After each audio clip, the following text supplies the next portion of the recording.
La ville de près de 200 km² est encore en construction. Pourtant, le gouvernement égyptien a commencé à accueillir des visites d'État officielles à New Alamein.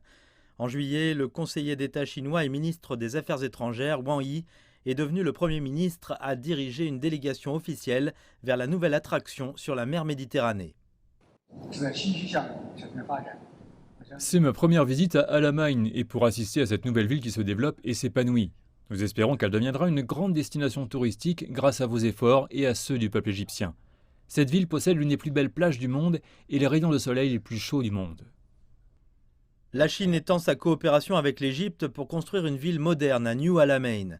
La State Construction and Engineering Corporation est en train de construire 5 gratte-ciel.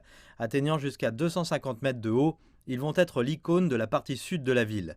Les deux pays ont également signé un protocole d'entente pour construire la première zone industrielle de la ville.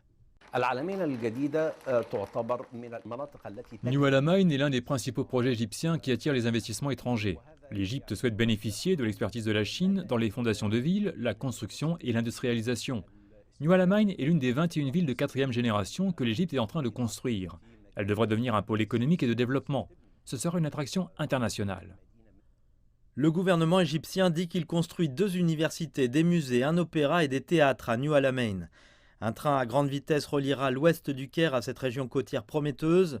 L'Égypte injecte dans un premier temps quelques 2,5 milliards de dollars américains dans cette ville, sans compter les investissements du secteur privé dans ce domaine. Cette partie du nord-ouest de l'Égypte est la première destination de vacances de la mer Méditerranée. Mais les milliards de dollars investis ici ne sont utilisés que pendant les 3 mois de l'été. Le président égyptien Abdel Fattah el-Sisi veut faire de la ville une destination toute l'année et accueillir jusqu'à 3 millions de personnes.